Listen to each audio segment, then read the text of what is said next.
આરોપી જે હોટલમાં બેઠેલો હતો તે હોટલમાંથી અન્ય વ્યક્તિ મારફતે ફરિયાદીને રૂ400 પરત કર્યા હતા. પૂર્વ નિર્ધારિત સંકેત આપવામાં આવતા ટ્રેપ બિછાવનાર અધિકારી તથા દરોડા પાડનાર પક્ષના સભ્યો આવી ગયા હતા. આરોપીને રૂ1800ની ચલણી નોટો સાથે રંગે હાથ પકડ્યો હતો.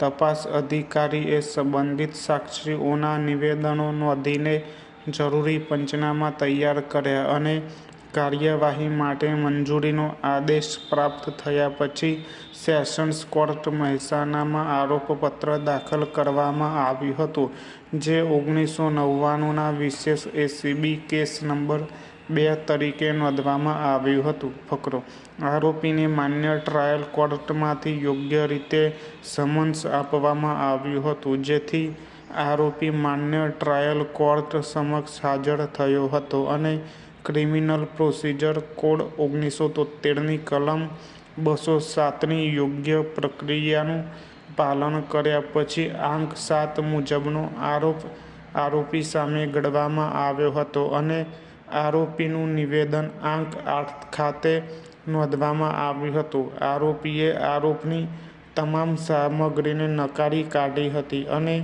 ફરિયાદી પક્ષના પુરાવા રેકોર્ડ પર લેવામાં આવ્યા હતા. ફરિયાદી પક્ષે આ કેસને સમર્થનમાં અનુક્રમે 5 મૌખિક પુરાવા અને 7 દસ્તાવેજી પુરાવા દાખલ કર્યા છે.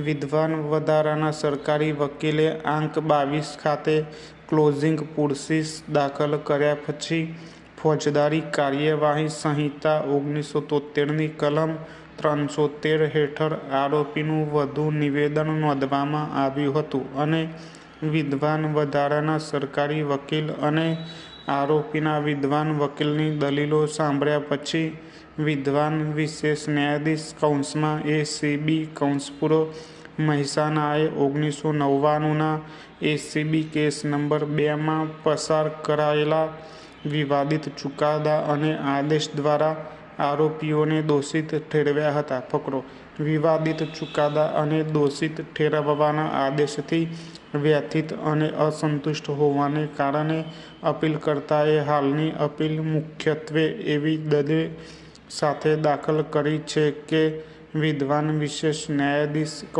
એસીબી મહેસાણા દ્વારા પસાર કરાયેલ વિવાદિત ચુકાદા અને દોષિત ઠેરવવાના આદેશ તથા સજા કાયદાની જોગવાઈઓ અને રેકોર્ડ પરના પુરાવાઓની વિરુદ્ધ છે અને વિદ્વાન ટ્રાયલ કોર્ટે એવું માનીને ભૂલ કરી છે કે ફરિયાદી પક્ષે તેનો કેસ વ્યાજબી શંકાની બહાર સાબિત કર્યો છે.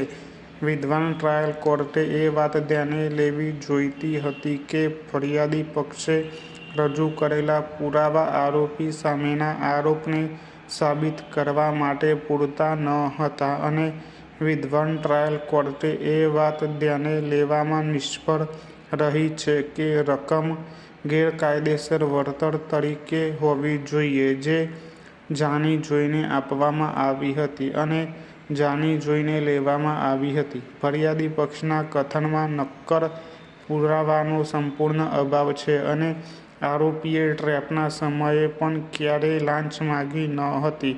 માંગ અને સ્વીકારના ઘટકો ફરિયાદી પક્ષ દ્વારા સાબિત કરવામાં આવતા નથી અને આરોપી પાસેથી માત્ર રકમની વસૂલાત ભ્રષ્ટાચાર નિવારણ અધિનિયમ હેઠળ ગુનાને સાબિત કરવા માટે પૂરતી નથી.